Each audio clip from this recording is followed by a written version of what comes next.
It's Hittin Hard with Jon Chuckery here on Locked On Sports Atlanta. Head over to youtube.com. Find Locked On Sports Atlanta in your search browser. Subscribe to our page. Almost 2,000 people that have subscribed to it now. We're also free and available on all of your favorite podcast platforms. Spotify, Odyssey. Find your favorite podcast platform. Leave us a 5-star review and then follow me on my personal Twitter page at JMCH316. I was looking at Pro Football Focus's rankings for the top offensive play callers in the NFL this year, and they only ranked the top 6 guys in the league. So Andy Reid, number 1, Kellen Moore, number 2, Byron Leftwich, number 3, Kyle Shanahan, 4, Sean McVay, 5, and Matt LaFleur, number 6.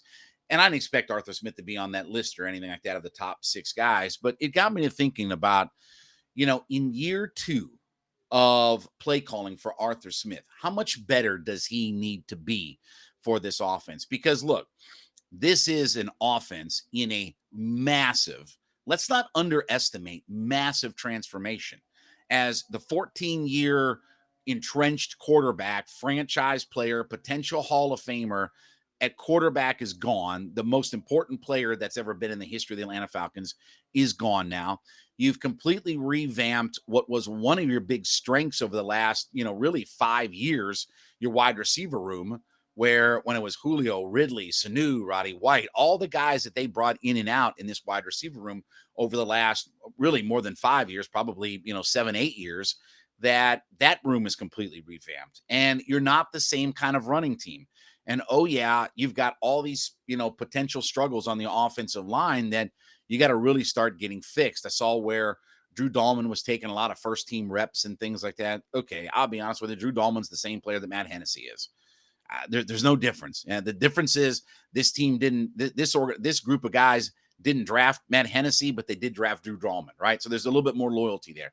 But when you think about what this offense has to be and the challenges up against it, they need Arthur Smith to be a dynamic play caller.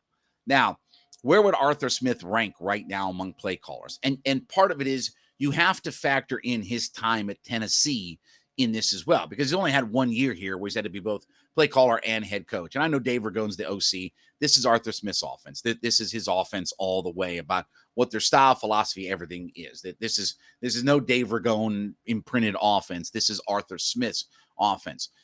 Arthur was probably a top half play caller in the NFL. He had some good pieces, and when you have, Derrick Henry and you have the kind of guys up front in your offensive line, but they got a lot out of Ryan Tannehill. They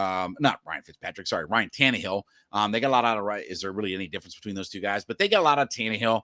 A.J. Brown, obviously, developed into a top tier wide receiver. So they had some things that they did well and some guys that emerged and became big playmakers for their offense. If this offense is going to get on track and do some things, Arthur probably has to be somewhere. They probably have to be a top 10 play calling type of team, because they're going to have some challenges that just make it difficult. You can't rely on having a savvy veteran quarterback. You can't rely on having a deep, talented, experienced wide receiver core. You have a lot of guys between not just your rookie class, but think about the Brian Edwards and the Auden Tates and guys like that. Those guys are all trying to find a spot in the NFL, right? They're all trying to find their place and their footing in the NFL. I'm not saying they can't be playmakers and do some good things for this team, but they're trying to figure out their life in what their NFL career is going to be. So outside of what you feel like is established in Kyle Pitts, where you feel like, okay, that's my most known quantity, there's a lot of questions about what your passing game is going to be. Then the running game, I know what they want to be. They want to be more of a power run team, and we want to get more of a run-pass balance, and I get all that. And we talked about that earlier this week, last week, whatever. I can't even keep my days straight anymore. But to do that, you better have a good offensive line. And that's why I think that if the offensive line isn't the most improved unit on this Falcons team, then their offense is going to have real struggles. And you're going to have to kind of play call your way through that.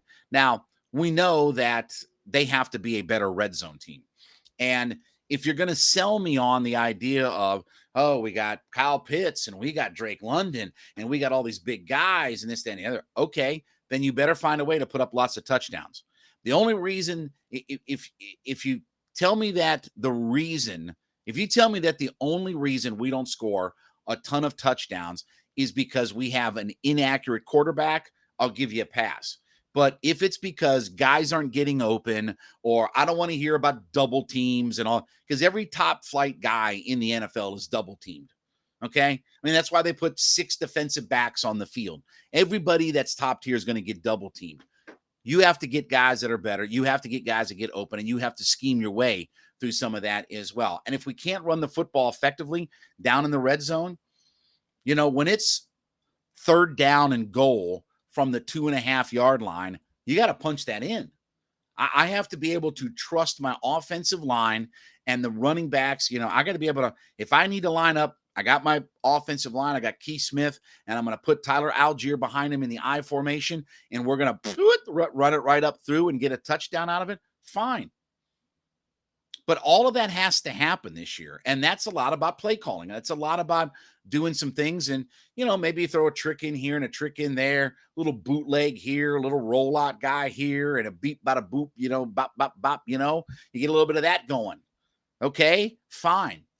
But Arthur's going to earn his money this year with this offense. And obviously, if we look at this offense, let's be honest, we don't know how many long-term answers they have on their offensive personnel, right? 11 guys on your offense, okay? Who do we know right now are long-term answers of the 11 guys that play offense? Well, Lindstrom's one, Jake Matthews is one, Kyle Pitts is one, and Drake London will obviously be here for a number of years, but what's Drake London going to be? So I'm going to give you 3 guys that we feel like are confident that we know for sure that are guys that are going to be here for the long term that you actually build around. Drake London may be in that group, but again, I've seen, listen, with all due respect to y'all, 50 years of watching NFL wide receivers, I've seen a lot better guys than Drake London flame out in this league. I've seen a lot more talented guys. I thought Mike Williams out of Southern Cal, when he was drafted, was the biggest can't miss guy. He could do everything in college. Go up, get it. He would just catch everything, right? But guys like that flame out all the time. So Pitts, Matthews, Lindstrom.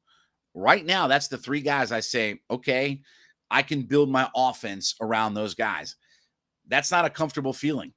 Because think about how many, think about a handful of years ago. Think about 5 or 6 years ago.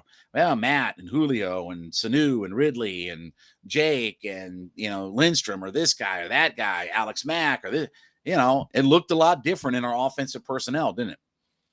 So if Arthur can get himself on track and get this offensive identity and be a top-tier play calling, then this offense has a chance to do some things. I don't care who starts at quarterback. I don't care what guys under center, this, that, and the other. I don't care what guys you're talking about at running back or this, that, and the other. I don't care about the actual personnel.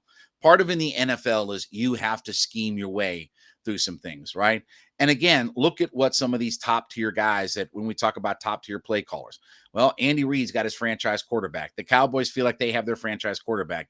Do I need to even say about Tampa Bay? Frisco is still looking for their quarterback.